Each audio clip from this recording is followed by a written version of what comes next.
بە هەدەردان یان بە تاڵانبردنی زیاتر لە 2 ملیار و 500 میلیۆن دلار پارێکی کەم نییە بە تایبەتی بۆ عێراقە بەدەست دەیان قەیرانی دارایی و خزمەتگوزاری دەناڵێنێت لە ماوەی هەفتەی ڕابردوودا زۆرترین هەواڵ لە میدیاکانی ناوەخۆ و تەنانەت دەرەوەش لەسەر ئەو بابەتە بڵاو کراوەتەوە کە لە مێژوودا ئەو بە تاڵانبردنە یاخود ئەو بە هەدەردانە وێنەی نەبووە بۆیە زۆربەی زۆری میدیاکان چاویان لەسەر ئەو داتایانەیە کە لەلایەنی پەیوەندیداری حکوومەت بڵاوکرانەوە بە تایبەتی بانکی ناوەندی و وەزارەتی دارایی و دامەزراوەکانی دیکەی دارایی باز لە بەتاڵانبردن یاخود بە هەدەردانی ئەو پارە زەبەلاح و گەورەیە دەکەن کە لە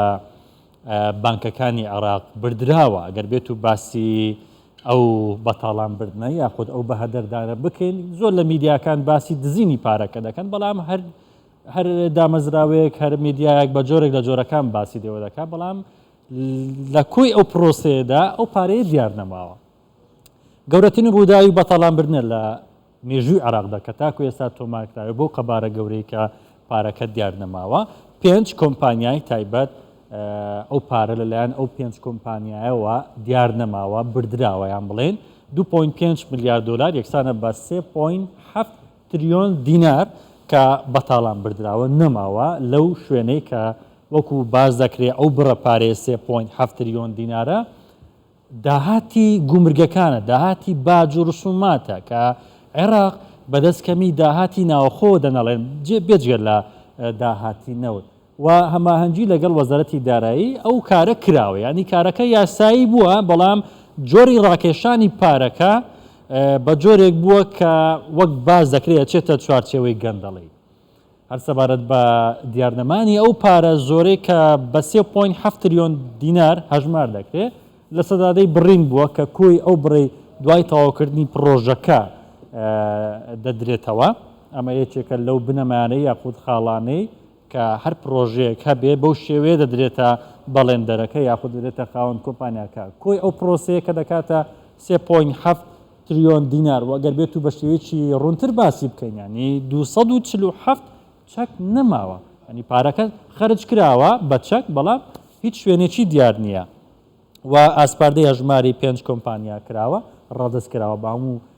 مستەمسەک و بە بەڵگەوە ئەو پارەی ڕادسی کۆمپانیەکان کراوە دواتر بە شێوەی کاشیش پارەکە ڕاکێشراوە ئەگەر بێت و باسی ئەو پیاوەش بکەین کە وەزیری دارایی پێشووی عێراق بوو لە کابینەکەی مستەفا کازمی کە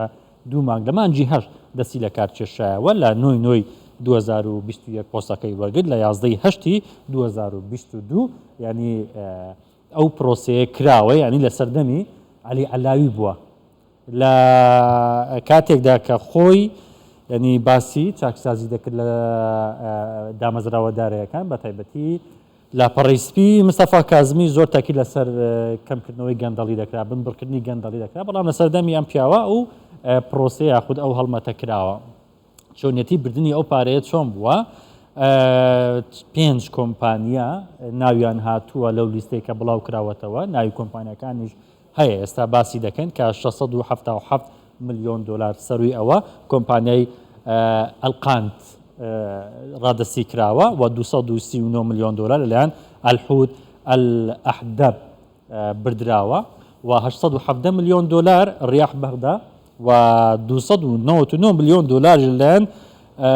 ئەلموبدیعون بۆ خزمەتگوزاری نەوتی ئەمەش پارەکە دابەژوە بەسەر 5 کۆمپانیا و کۆی ئەو کۆمپانیانش لە لیستەکەدا هاتووە و سەرڕای ئەوەش 437 میلیۆن دلاری دیکە لەلایەن بادیل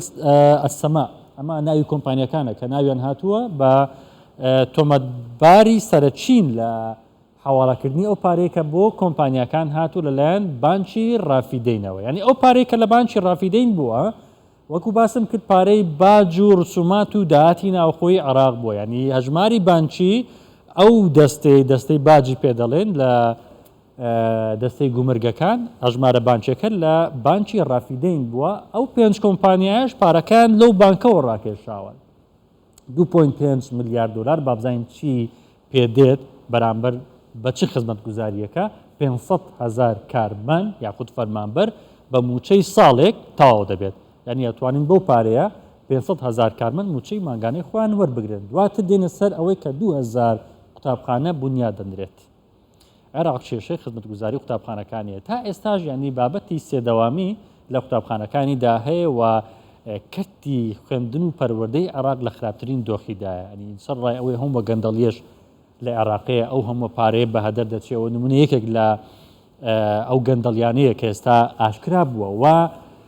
زیاتر لە 1 ملیۆن ژەمی چارەسەرکردنی شێرپەنجەش ئەتوانی پێی دابین بکرێ ینی لە بابەتی دابینکردنی دەرمان بۆ کەسانی توشبوو بە شێرپەنجەش عێراق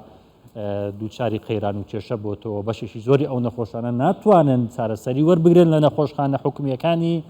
عێراق ئەنی ئەو پرۆسەیە کە ئێستا دەکرێت بڵێن ناوی بینێن بە هەدەردان یاخود بەتاڵانبردنی سەروەت و سامانی هاوڵاتیانی عێراقی گەورەترینە لە مێژووی عێراق دەکە تاکو ئێستا تۆماکراوی بە درێژایی ئەو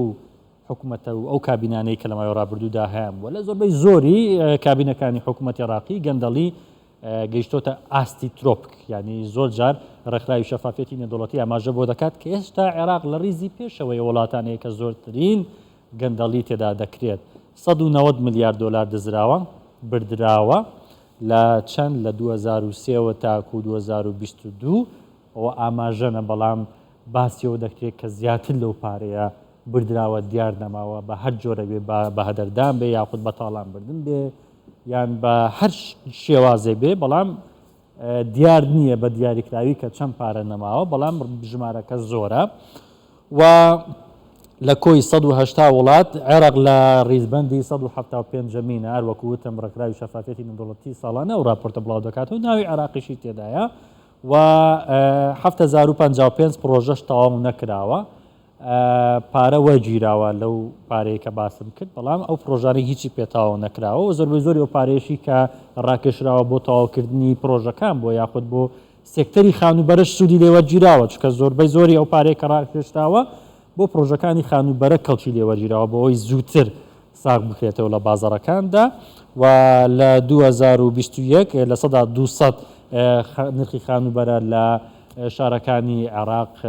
بەرز بۆتەوە چکە زۆربەی زۆری وەکووتم پارەکە لەو سێکتەرەدا سپی کراوەتەوە یاخود ساغ کراوەتەوە ئەم